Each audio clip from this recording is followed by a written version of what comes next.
రాజకీయాల్లో మరోసారి తీవ్ర ఉత్కంఠ నెలకొంది. జనసేన అధినేత పవన్ కళ్యాణ్ వర్సెస్ పోలీసులు అన్నట్టుగా వాతావరణం మారిపోయింది. తెలంగాణ ఆవిర్భావ దినోత్సవం సందర్భంగా గచ్చిబౌలిలో జనసేన తలపెట్టిన తెలంగాణ నవ నిర్మాణ సభకు పోలీసులు చివరి నిమిషంలో అనుమతిని నిరాకరించడం ఇప్పుడు పెను సంచలనంగా మారింది. ఇప్పటికే పోలీసులు జనసేన పార్టీకి నోటీసులు కూడా జారీ చేశారు. అయితే పోలీసుల నిర్ణయంపై జనసేన అధ్యక్షుడు పవన్ కళ్యాణ్ తీవ్రంగా స్పందించారు.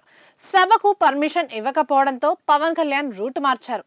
ఈ రోజు సాయంత్రం ఆయన మీడియా ముందుకు రాబోతున్నారు. ఈ మేరకు ఎక్స్ వేదికగా పవన్ కళ్యాణ్ ఒక ఆసక్తికరమైన పోస్ట్ చేశారు. సభకు అనుమతి ఇవ్వలేదు సరే, మరి ప్రెస్ మీట్ కైనా పోలీసులు అనుమతి ఇస్తారా చూద్దాం అంటూ పవన్ కళ్యాణ్ చేసిన ఈ సవాల్ పోస్ట్ ఇప్పుడు రాజకీయ వర్గాల్లో హాట్ టాపిక్ గా మారింది. ఈ రోజు సాయంత్రం 4:30 నుండి 5:30 మధ్య జూబ్లీహిల్స్ మాదాపూర్లోని తన నివాసంలో ప్రెస్ మీట్ నిర్వహించనున్నారు. తెలంగాణ జనసేన ముఖ్య నాయకులతో కలిసి ఆయన మీడియా సమావేశంలో మాట్లాడనున్నారు.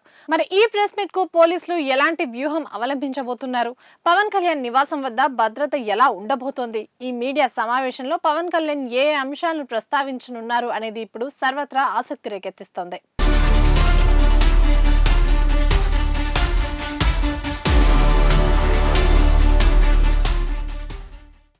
అయితే ఈ రోజు సాయంత్రం గచ్చిబౌలి సంధ్యా కన్వెన్షన్ హాల్ లో పవన్ కళ్యాణ్ గారు నిర్వహిస్తున్న నవ నిర్మాణ సభకు సంబంధించిన పూర్తి అప్డేట్స్ ఇంకా రావాల్సి ఉంది.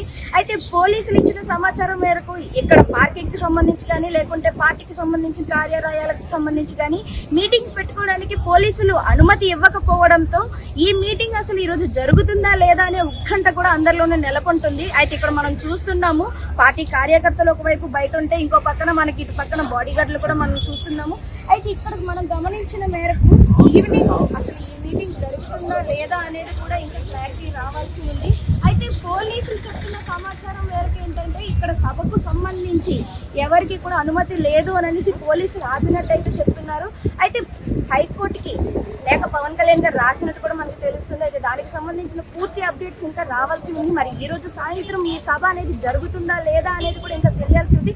అయితే ఇంకో పక్కన కూడా పొన్నం ప్రభాకర్ గారు కూడా చెప్తున్న మాటల మేరకు మనం గమనించినట్టయితే అయితే తెలంగాణ ప్రజలందరికీ కూడా పవన్ కళ్యాణ్ గారు క్షమాపణలు చెప్పాలి అనేసి ఆయన అంటున్నారు. అయితే క్షమాపణలు చెప్పకపోతే గనక పవన్ కళ్యాణ్ గారు క్షమాపణలు చెప్పకుండా ఈ సభ నిర్వహించడానికి ఆస్కారం ఇవ్వబోము అనేసి చెప్తున్నారు. అయితే పొన్నం ప్రభాకర్ గారు వివరించిన మేరకు మనకి ఏం తెలుస్తుందంటే ఎప్పుడైతే గతంలో పవన్ కళ్యాణ్ గారు మాట్లాడిన ఆ మాటలు ఏవైతే ఉన్నాయో వాటిని ఆయన నొక్కి నొక్కి చెప్తున్నట్టు కూడా మనం గమనించాల్సి ఉంది. అయితే ఎప్పుడైతే తెలంగాణ ఇటు ఆంధ్రప్రదేశ్ కూడా విభజన జరుగుతున్న సందర్భంలో తెలంగాణ ఆవిర్భావన సమయంలో కూడా పవన్ కళ్యాణ్ గారు కొన్ని కీలక వ్యాఖ్యలు చేశారంటూ వాటి గురించి ఇప్పుడు తెలంగాణ ప్రజలకు పవన్ కళ్యాణ్ గారు క్షమాపణలు చెప్తేనే మరి ఈ రోజు ఈ సభకు ఆయన రావడానికి మేము ఒప్పుకుంటామని లేకుంటే మేము ఉపేక్షించేదే లేదు అంటూ పొన్నం ప్రభాకరం గారు వివరిస్తున్నారు. అయితే ఇటు పక్కన పోలీసులు కూడా దీనికి వాళ్ళు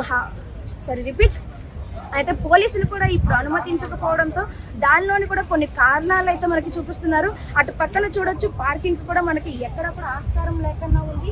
ఒకవేళ పార్టీ కార్యకర్తలు కావచ్చు, పార్టీకి సంబంధించిన లీడర్లు కావచ్చు, జనసేన కార్యకర్తలు కావచ్చు, ఎవరు వచ్చినా కూడా ఇక్కడికి మనకి తగు సౌకర్యాలు కూడా లేనట్టు చూస్తున్నాము. అండ్ దాంతో పాటుగా ఇక్కడికి వచ్చే ప్రెస్ వాళ్ళకి కూడా మనకి ఏమాత్రం లోపలికి కూడా రావడానికి లేకుండా చుట్టూ బ్యారికేడ్స్ కూడా మనం చూస్తున్నాము. సో ఇలాంటి పరిస్థితుల్లో సాయంత్రం ఏదైతే 4 గంటలకి జరగవలసిన ఈ మీటింగ్ ఏదైతే ఉందో మరి ఇది జరుగుతుందా లేదా అనేది కూడా ఇంకా ఎవరిలోనూ కూడా ఒక క్లారిటీ లేనట్టు తెలుస్తుంది. అయితే ఇప్పటి వరకు ఉన్న సమాచారం మేరకు ఈవినింగ్ వరకు కూడా ప్రతి ఒక్కరు కూడా వేచి చూడాల్సిందని చెప్తున్నారు. అయితే సాయంత్రం ఈ సభ జరుగుతుందా లేదా అనేది కూడా ఇంకా తెలియాల్సి ఉంది కాబట్టి అంతవరకు మనం వేచి చూద్దాం. Over to studio.